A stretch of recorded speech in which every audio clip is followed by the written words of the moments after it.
West of 1874, Blazing Saddles is widely regarded as the most audacious comedy of Mel Brooks's directorial career, a subversive, fearless satire bent on tackling the ever-present absurdity of prejudice. It has maintained an impressive and growing fan base more than 4 decades later. Here are hidden facts about Blazing Saddles, an unlikely appearance. While movie premieres typically unfold with glitz and glamour, featuring celebrities in lavish attire and arriving in sleek vehicles, the premiere of Blazing Saddles opted for a uniquely fitting approach. In a departure from the norm, attendees embraced the film's Wild West theme by making a memorable entrance on horseback. This unconventional twist not only added a touch of authenticity to the event, but also set the tone for the comedic masterpiece that awaited them on the big screen. The decision to eschew traditional glamour for a cowboy-inspired entrance showcased the film's commitment to its theme and left a lasting impression on the audience, making the premiere of Blazing Saddles a standout cinematic event. Whatever helps you sleep at night. The clash between Mel Brooks and Warner Brothers reached a pivotal moment after a screening of Blazing Saddles for Chief Executive Ted Ashley. Unhappy with certain elements, Ashley confronted Brooks with a list of demands, sternly instructing him to remove specific scenes, including the use of a racial slur, the infamous bean scene, a horse being punched, the character Lili Von Shtupp, and the line uttered by the black sheriff, "You're sucking my arm," or something similar. Brooks, known for his quick wit, nonchalantly responded, "Great, they're all out," creating an illusion of compliance. However, instead of adhering to the directives, Brooks decided to take a rebellious stance. Rather than eliminating the contested elements, he discarded all the notes, defying the studio's demands and asserting his creative vision for the film. Down you go. One of the unforgettable moments from Blazing Saddles involves the imposing character Mongo brazenly parking his horse in a designated no-parking zone. This leads to a confrontation with another horse rider, and without a moment's hesitation, Mongo casually approaches the horse and delivers a forceful blow, sending both the rider and the horse tumbling to the ground. Interestingly, this scene wasn't a mere product of Mel Brooks' creative whimsy. It had roots in a real-life anecdote he heard from his former boss, Sid Caesar. Brooks, drawing from personal experiences and humorous tales, infused the film with a blend of satire and genuine inspiration, making Blazing Saddles not only a riotous comedy, but also a homage to the quirks of reality that shaped its narrative. Poor taste. While many found Mongo's knockout punch scene in Blazing Saddles uproariously funny, not everyone shared the same sentiment. Some viewers, particularly animal rights activists, deemed the scene inappropriate due to its portrayal of violence against a horse. Despite the fact that no horses were harmed during the filming, the outrage stemmed from the perceived insensitivity toward animal welfare. Critics argued that a less violent scenario could have been created, one that wouldn't potentially influence others negatively, as depicted in the film. It's worth noting, however, that the filmmakers were meticulous in their approach to ensure the safety of the animals involved. Trained horses were employed, capable of executing falls on command, eliminating the need for any harm to befall them during the production of the scene. Getting the boot. In the initial stages of filming Blazing Saddles, the character of the Waco Kid was portrayed by Gig Young. One of the early sequences captured on film involved the Waco Kid hanging from his bunk, inebriated and berating Bart. Observing Young's performance in these scenes might lead one to believe that he was a remarkable actor for convincingly depicting intoxication. However, the reality was quite different. Young was genuinely inebriated to the extent that production had to come to a halt. This led to Gig Young being removed from the project, and Gene Wilder was brought in as his replacement. Years later, Gig Young took legal action against the studio, filing a lawsuit citing a breach of contract related to his dismissal from the film. A Night with the Stars. In the realm of comedy, where cowboys' flatulence took center stage, some actors went to great lengths to immerse themselves in their roles. Slim Pickens, known for his role as Taggart, the menacing gang leader in Blazing Saddles, was among those who took his character seriously. To truly embody the persona of Taggart, Slim Pickens adopted a unique approach. He decided to live the cowboy lifestyle. This commitment went beyond mere on-set performance. Pickens took to sleeping outdoors, mirroring the existence of a genuine cowboy. What set his dedication apart was the fact that he didn't just sleep under the open sky. He did so with his Winchester rifle at his side, a constant reminder of his character's outlaw nature. This level of commitment showcased Slim Pickens' dedication to his craft, adding an authentic touch to his portrayal of Taggart in the comedic western. The movie was originally going to be entitled Tex X, an homage to Malcolm X. Choosing the right title for a film can be a challenging task, and Mel Brooks, the director of Blazing Saddles, experienced this dilemma firsthand. Before settling on the iconic name we know today, Brooks encountered several rejected titles, including Black Bart and The Purple Sage. Upon accepting the role of director, Brooks found himself in a quest for the perfect title that would encapsulate the spirit of his comedic masterpiece. Despite the initial setbacks and rejected options, inspiration struck at an unexpected moment while he was taking a shower.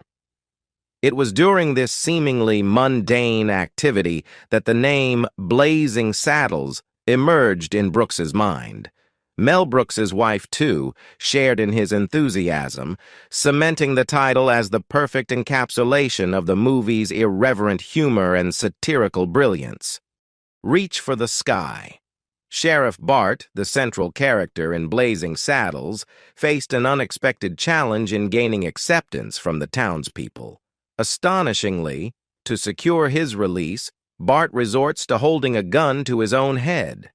This unique twist in the narrative wasn't a whimsical addition by Mel Brooks. Instead, it stemmed from a childhood incident that left a lasting impression on the acclaimed director. In a glimpse into Mel Brooks' early years, he recounts a mischievous act from his youth. A young Mel attempted to pilfer a water pistol and a pack of gum from a local store. When the vigilant clerk intervened, little Mel responded in a way that would later become a pivotal plot element in Blazing Saddles. With a makeshift gun in hand, he pointed it at the clerk, issuing a playful but potent threat to pull the trigger. A room full of crickets. Warner Brothers, drawing on their belief in Mel Brooks's ability to recreate the enchantment of his earlier success, the producers eagerly anticipated the release of Blazing Saddles. However, initial screenings of the film did not unfold as expected. Studio executives were disheartened by the early reviews, expressing concerns over the perceived lack of humor in the movie. Despite their reservations, Mel Brooks remained unwavering in his confidence that the film held great potential and that it simply needed to be presented to the public. In the face of studio skepticism, Brooks ardently lobbied for the film, convinced that once it reached a wider audience, opinions would shift. After persistent efforts, Warner Brothers eventually gave their consent to release the movie. Surprisingly, the early apprehensions of the studio were proven wrong. Blazing Saddles emerged as a comedic triumph, defying initial doubts and becoming one of Warner Brothers' biggest blockbusters. The film's success showcased Mel Brooks's keen understanding of humor and his ability to connect with audiences on a grand scale. A stingy studio. In the lead-up to the film's release, Mel Brooks faced a significant challenge in persuading the studio to recognize the untapped potential of Blazing Saddles. the head of distribution expressed reservations, deeming the movie simply too vulgar for the American people, and suggesting that it should be abandoned with a financial loss. In a pivotal moment, the studio president, John Calais, stepped in with an alternative strategy. Calais decided to release the movie initially in select cities, strategically choosing locations like Los Angeles, Chicago, and New York. This cautious approach allowed the studio to test the waters and gauge the audience's response in specific markets. To everyone's surprise, by the end of the summer, Blazing Saddles had defied the earlier concerns and emerged as the studio's biggest blockbuster. The success of the film not only silenced initial doubts, but also solidified Mel Brooks's reputation as a master of comedy, bringing in a comedic genius, while juggling the demands of crafting the screenplay for Blazing Saddles. Mel Brooks found himself immersed in another creative endeavor, developing a television show titled Your Show of Shows. The inspiration for this new project struck Brooks during his stay in New York, where he had the chance to witness Richard Pryor's electrifying performance at the Vanguard nightclub. Captivated by Pryor's comedic prowess, Brooks saw an opportunity to collaborate. Upon meeting Richard Pryor, a connection was established, and Brooks extended an offer for him to join the cast of Your Show of Shows. Pryor's inclusion proved to be a pivotal moment for the show's trajectory. His comedic genius became instrumental in the show's success, with Pryor contributing significantly to the writing, particularly crafting most of Mongo's memorable dialogue, the Gridiron Gang. While Harvey Korman's character Hedley Lamar faced setbacks in his attempts to dislodge Sheriff Bart from his post, another cast member, Alex Karras, enjoyed a highly successful career in a completely different arena: professional football. Karras wasn't just a notable actor, he was a formidable force on the football field, boasting an impressive 12-season stint in the NFL. During his football career, Karras achieved remarkable accolades, making it to the All-Pro team an astounding 9 times, and securing a spot on the NFL's All-Decade team in the 1960s. His prowess extended to the Pro Bowl, where he earned the honor 4 times. Karras initially gained recognition for his skills with the Detroit Lions before deciding to transition from the gridiron to the world of entertainment. After bidding farewell to the Detroit Lions, Karras embraced a new chapter as an actor. His journey in showbiz took an interesting turn when he joined the cast of Webster, showcasing his versatility both on and off the field. The franchise that never was. Andrew Bergman's contribution to the success of Blazing Saddles extended beyond the big screen. His humorous screenplay played a pivotal role in the film's acclaim. Following the movie's triumphant reception, Bergman's work took on a new life, serving as the foundation for additional content, such as the television series Black Bart. The small screen adaptation, featuring Louis Gossett Jr. in the titular role of Bart, premiered its pilot episode on April 4, 1975. Interestingly, the show continued its production even though it never made it to public viewing. The intriguing aspect behind this decision lies in the contractual provision that deemed it an official sequel. This unique circumstance allowed the show to persist in its filming endeavors despite the absence of audience exposure, creating an unusual chapter in the legacy of Blazing Saddles. Musical chairs. Mel Brooks's creative brilliance was evident in his unconventional choices, a trait showcased in Blazing Saddles. Departing from the norm, he decided to incorporate foreground music instead of the more conventional background music. In this deviation, he enlisted the expertise of one of the foremost band leaders, Count Basie. Count Basie and his band played a pivotal role, delivering a memorable rendition of the song April in Paris within the film. The decision to utilize foreground music added a distinctive touch to the movie's soundtrack. showcasing Brooks's commitment to innovative filmmaking. In another remarkable twist, Brooks not only curated the film's musical landscape, but also contributed personally to its melodies. The theme song of Blazing Saddles was a creation of Brooks himself. Adding another layer to this musical tapestry, the song found its voice in the talented vocals of Frankie Laine, underscoring the depth of Brooks's involvement in shaping the film's auditory experience. Your Name Is My Name. In crafting the antagonist for Blazing Saddles, Mel Brooks penned the character of Hedy Lamarr, a villainous presence central to the film's narrative arc. However, an unforeseen challenge arose as the character's name bore an uncanny resemblance to that of a prominent actress, Hedy Lamarr, who had been under contract with MGM from the 1930s to the 1950s. The naming coincidence prompted Harvey Korman, in a lighthearted jest, to foresee a potential lawsuit. True to the prediction, Hedy Lamarr herself expressed discontent over the similarity. Despite the looming threat of legal action, Brooks and Lamarr managed to avoid a courtroom battle by reaching an out-of-court settlement. Child arrived. During the inception of the Blazing Saddles script, Mel Brooks found himself navigating the challenges of a tight financial situation, a circumstance compounded by the arrival of his son, Max. Faced with fiscal constraints, Brooks felt a pragmatic pressure to make the movie a success. Balancing financial concerns with artistic integrity, he grappled with the notion of not wanting to be perceived as merely chasing financial gains by taking on any project available. Brooks candidly admitted to feeling somewhat akin to Charles Dickens, who, in certain periods of his career, undertook projects primarily for financial reasons.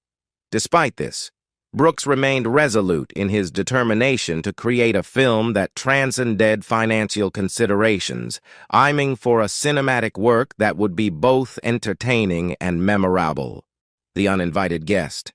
The iconic closing scene of Blazing Saddles features Sheriff Bart and the Waco Kid being pursued across the Warner Brothers backlot. The chase unfolds in a classic sequence, concluding with a deviation from the norm. As they run through the gates, breaking the suspension of disbelief, everyone else turns right, adhering to the scripted path. However, a singular individual, an unwitting passerby who had inadvertently found himself on set, continued straight ahead, oblivious to the instructions to vacate the scene. In an interesting twist of fate, Mel Brooks, the director, decided to incorporate this unplanned moment into the film. Rather than dismissing the unintentional participant, Brooks approached him, had him sign off on his unexpected appearance, and allowed him to remain in the shot. This unexpected inclusion added an authentic and humorous touch to the film's closing moments. "You're fired," before stepping into the role of Lili Von Shtupp in Blazing Saddles. Madeline Kahn had initially been cast for the film adaptation of Mame. This adaptation of the Broadway musical starred Lucille Ball and B. Arthur. However, in an unexpected turn of events, Kahn's involvement in Mame came to an abrupt end just a day before she commenced work on Blazing Saddles. The reason behind Kahn's departure from Mame was surrounded by speculation and claims made by Lucille Ball. Ball asserted that Kahn had intentionally delivered a subpar performance to secure her dismissal from Mame. According to Ball, Kahn aimed to free herself from the commitments of the film, allowing her to fully concentrate on portraying the iconic character Lili Von Shtupp in Mel Brooks' comedic masterpiece. There's magic in the air on Broadway.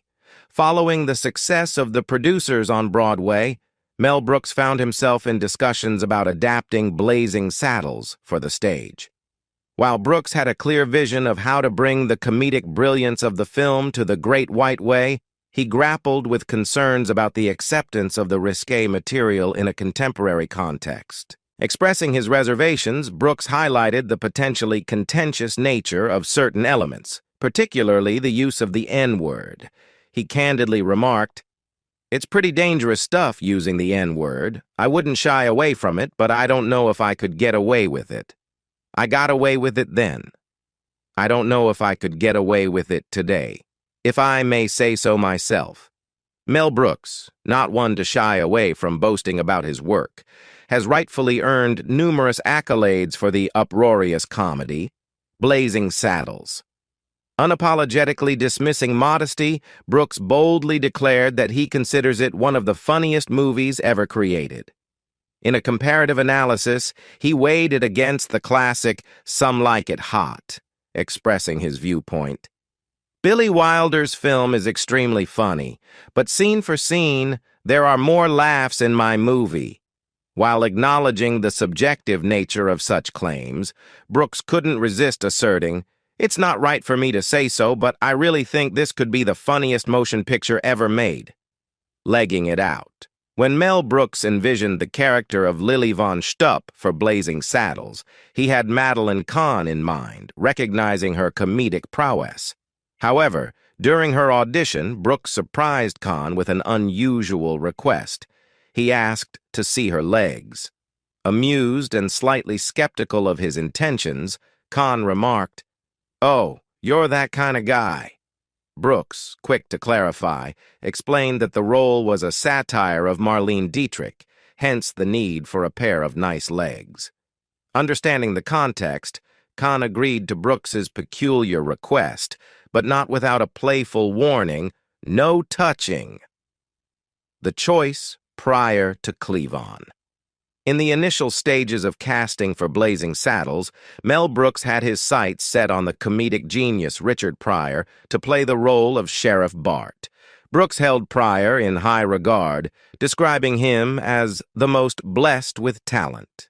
However, Pryor's controversial nature, marked by explicit content and struggles with substance abuse that nearly led to a tragic incident, posed a challenge for the studio.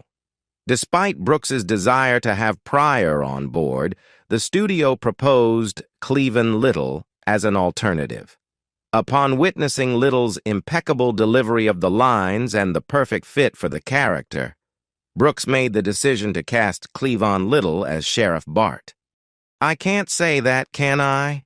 In the role of Lyle, one of the antagonist's henchmen in Blazing Saddles, Burton Gilliam encountered a sensitive moment during the filming. The script included a line where Lyle would use a racial slur to address Sheriff Bart, a word that Gilliam found uncomfortable to say. Recognizing the delicate nature of the situation, Cleavon Little, portraying Sheriff Bart, understood the business aspect of the scene and granted Gilliam permission to proceed. However, Little candidly remarked, "If I thought you would say those words to me in any other situation, we'd go to Fist City, but this is all for fun. Don't worry about it." On the cutting floor. Mel Brooks, known for his boundary-pushing comedy, found himself in a creative clash with the studio while making Blazing Saddles. The studio, concerned about the film's explicit content, urged Brooks to make cuts, aiming for a more audience-friendly version. In response, Brooks made a compromise, choosing to eliminate the most explicit scene in the movie. This particular scene took place in Lili Von Shtupp's dressing room, where Sheriff Bart and Lili engage in a provocative exchange. As she extinguishes the candle, Lili asks, "Is it true what they say about you people?" Bart's witty retort, "I hate to disillusion you, ma'am, but you're sucking on my arm," added a humorous twist to the scene. While this sequence didn't make it to the final cut, its existence sheds light on the negotiations between the director's comedic vision and the studio's concerns about the film's content. Calling on the Duke. Mel Brooks, a master of parody, understood the importance of paying homage to the original works. In the case of Blazing Saddles, he decided to include the legendary Western actor John Wayne in a short but memorable scene. This decision wasn't arbitrary. It stemmed from a chance encounter between the two on the Warner Brothers lot. Upon meeting, John Wayne informed Mel Brooks that he had heard about his movie. Seizing the opportunity, Brooks crafted a brief segment for Wayne, hoping to incorporate the iconic actor into the film. However, when Brooks presented the idea to Wayne, the response was, "Nah, I can't do a movie like that, but I'll be first in line to see it." Quid pro quo. The iconic Gene Wilder, known for his comedic brilliance, initially joined forces with Mel Brooks on the film The Producers. Their collaboration proved successful, and when Brooks decided to cast Wilder in Blazing Saddles, an interesting negotiation unfolded. Wilder proposed a deal. He would agree to appear in Mel's film if Brooks would review a script he had been working on and transform it into a movie. Mel, recognizing the potential, accepted the terms. Little did they know that this script would evolve into the Oscar-nominated film, Young Frankenstein. Who passed gas? Mel Brooks, renowned for his distinctive brand of humor, often characterized by slapstick elements, has a penchant for incorporating physical comedy into his works. This is evident not only in scenes where characters engage in classic pratfalls, but also in a unique twist he introduced in Blazing Saddles. In addition to traditional slapstick, Brooks boldly ventured into uncharted comedic territory by including farting sounds in the film. This unconventional move became particularly prominent in a classic scene that revolves around the stereotype of cowboys indulging in baked beans and coffee around a campfire. Mel's foresight led him to predict that the cowboys' indulgence would inevitably result in audible stomach gurgles, and true to his comedic genius, he brought this amusing scenario to life on the silver screen. Musical half-truths. In the intricate world of filmmaking, where collaboration between director and composer is paramount, Mel Brooks demonstrated his astuteness in navigating the creative process.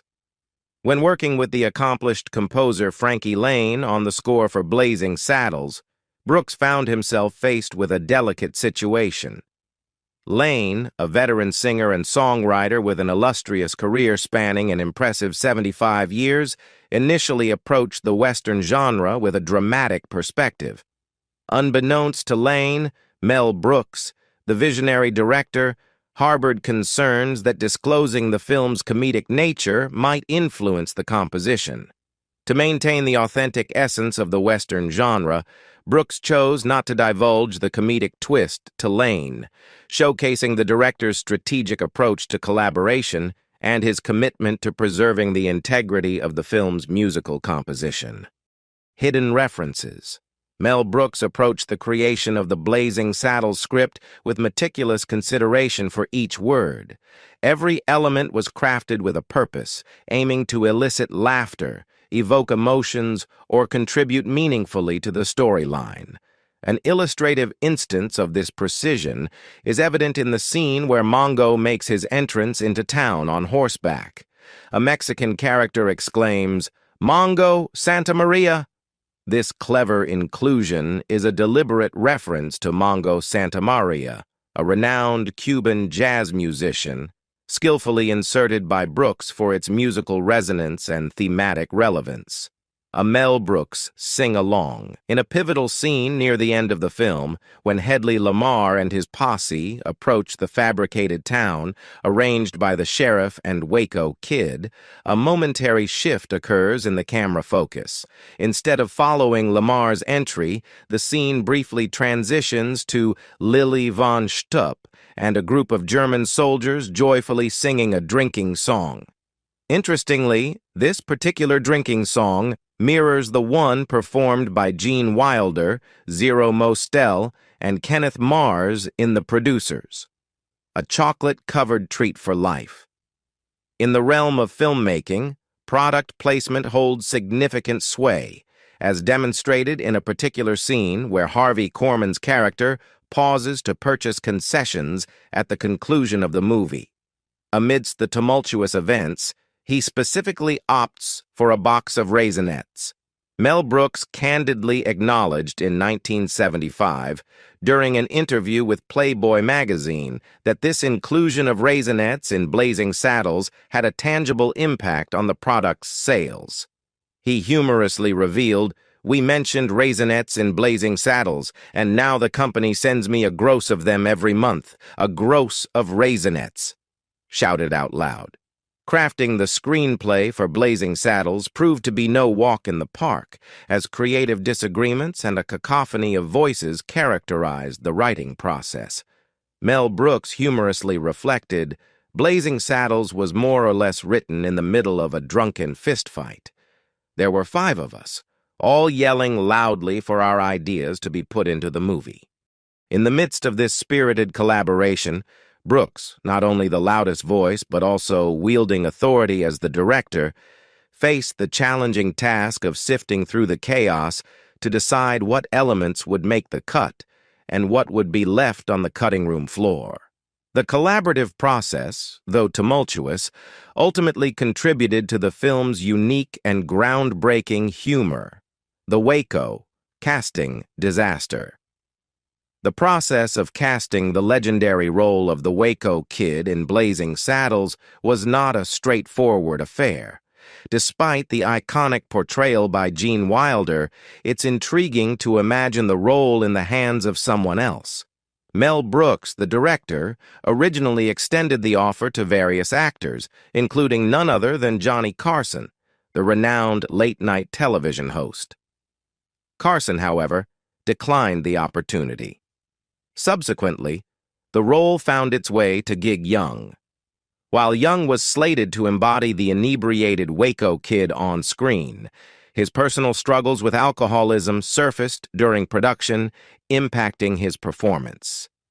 This led to Young being replaced by the irrepressible Gene Wilder, who went on to deliver a memorable performance that has become an integral part of the film's comedic legacy. John Wayne Politelli declined to appear in the movie. In an effort to infuse Blazing Saddles with a touch of Western authenticity, Mel Brooks sought the involvement of none other than John Wayne, the genre's most iconic figure. Brooks, understanding Wayne's significance, approached him to read the script. Despite finding the content humorous, the Duke ultimately decided against joining the cast, expressing concerns about potential ramifications for his career. Nevertheless, Wayne, acknowledging the comedic potential, offered a vote of confidence, declaring, "I'll be the first one in line to see it. Fart art."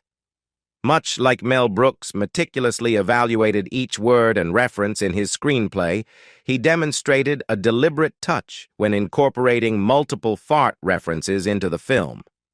The character Governor Petomane, portrayed by Brooks, bore a name inspired by a real-life flatulence artist named Joseph Pujol, who performed under the stage name Petomane.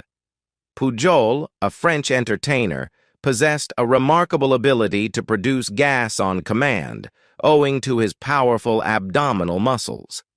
Delving into the linguistic nuances, Peter translates to fart in French, and the main suffix playfully designates him as a fart maniac. Not in the script. While Blazing Saddles gained legendary status for its clever and uproariously written lines, one particular remark resonated as iconic. As the townspeople directed their animosity towards Bart, the Waco Kid offered consolation with a memorable line. "You've got to remember that these are just simple farmers.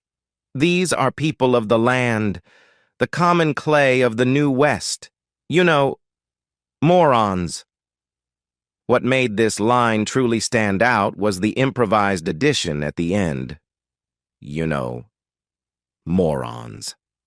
This spontaneous touch led to Cleavon Little, who portrayed Bart, genuinely breaking into laughter on set.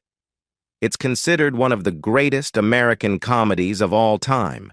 In 2000, the American Film Institute bestowed the honor of ranking Blazing Saddles as the 6th funniest movie of all time on its list of the 100 funniest movies of all time, recognized as culturally, historically, or aesthetically significant. The film earned a place in the National Film Registry 6 years later, ensuring its preservation for future generations. Adding to its accolades, former New York City Mayor Mike Bloomberg declared Blazing Saddles as his all-time favorite film. Renowned film critic Roger Ebert further contributed to its acclaim, awarding the movie